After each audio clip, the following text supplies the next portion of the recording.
नमस्कार दोस्तों, आज हम लेकर आए हैं एक बेहद दिलचस्प कहानी एक आलसी लड़के की जो वास्तव में बहुत चालाक और समझदार था। कहानी आलसी लेकिन समझदार रोहित। एक छोटे से गांव में रोहित नाम का एक नौजवान लड़का रहता था। वह अपने माता पिता के साथ गांव के किनारे बने एक साधारण से घर में रहता था। रोहित बहुत आलसी था। हर दिन वह अपने पिता के साथ खेतों में काम करता था। उसका काम सिर्फ यह था कि जो चिड़ियां धान खाती थीं, उन्हें खेत से भगाना। ज्यादातर लोग चिड़ियां भगाने के लिए डंडे या गुलेल का इस्तेमाल करते थे, लेकिन रोहित को ज्यादा हिलना डुलना पसंद नहीं था। इसीलिए उसने खेत के कोनों में लकड़ी के खंभे लगाए और उन्हें रस्सियों से जोड़ दिया। वह रस्सियां हिलाकर दूर से ही चिड़ियों को भगा देता और आराम से लेटकर काम हो जाता। उसका पिता उसकी आलस देखकर अक्सर चिंतित रहता। अगर मैं बीमार पड़ गया तो ये सब कौन संभालेगा? लेकिन चूंकि रोहित काम पूरा कर देता था, इसलिए पिता कभी ज्यादा डांटते नहीं। कुछ समय बाद गर्मी के मौसम में उसके पिता बहुत बीमार पड़ गए। अब पूरा खेत रोहित को अकेले संभालना था, लेकिन वह मेहनत करने का आदी ही नहीं था। कुछ ही हफ्तों में धान की फसल सूखने लगी। चाहे उसने कितनी भी कोशिश की,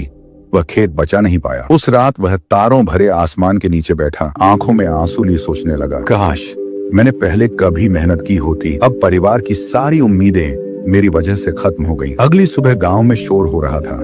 एक सैनिक घोषणा कर रहा था, राजमहल में बड़ी प्रतियोगिता होगी, जो जीतेगा उसे मिलेगा सोने से भरा हुआ खजाना। रोहित ने सोचा, अगर मैं जीत गया तो अपने परिवार को बचा सकता हूँ। बिना सोचे समझे वह प्रतियोगिता में हिस्सा लेने चल पड़ा। गांव वाले हंस पड़े, ये आलसी लड़का जीतेगा कभी नहीं। लेकिन रोहित ने परवाह नहीं की। 3 दिन बाद प्रतियोगिता शुरू हुई। सब झील के किनारे खड़े थे। कई लोग ताकतवर और तेज थे। रोहित घबरा गया, मैं इनसे कैसे जीतूं? नियम था, झील पार करने वाला टॉप 3 अगले राउंड में जाएगा। 3, 2, 1 शुरू। सब झील में कूद कर तैरने लगे, लेकिन रोहित वहीं खड़ा रहा। अचानक एक शानदार आइडिया आया। वह पास के जंगल में गया, टूटे डंडे इकट्ठा किए, एक छोटी नाव बना ली। यह तैरने की नहीं, झील पार करने की दौड़ है। धीरे धीरे चप्पू चलाकर उसने थक चुके तैराकों को पीछे छोड़ दिया और तीसरे नंबर पर पहुंच गया। अगले दिन अंतिम मुकाबला। हर प्रतिभागी को एक बड़ा भारी लकड़ी का ब्लॉक मिला। उसे 1 किलोमीटर दूर फिनिश लाइन तक पहुंचाना था। पीछे बहुत से औजार रखे थे, लेकिन सिर्फ एक चुन सकते थे।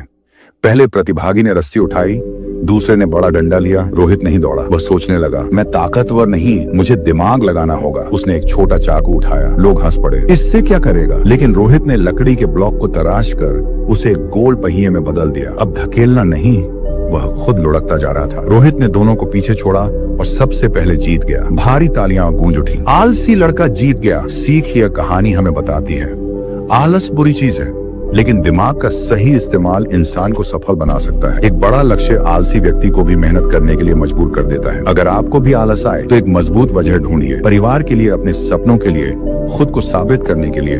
जब कारण बड़ा होता है, मेहनत अपने आप हो जाती है। दोस्तों, उम्मीद है इस वीडियो से आपको काफी कुछ सीखने को मिला होगा, और अगर कुछ सीखने को मिला हो तो हमारे इस वीडियो को लाइक, शेयर, चैनल को सब्सक्राइब जरूर कर लीजिएगा। धन्यवाद मित्रों, सीखते रहिए, आगे बढ़ते रहिए।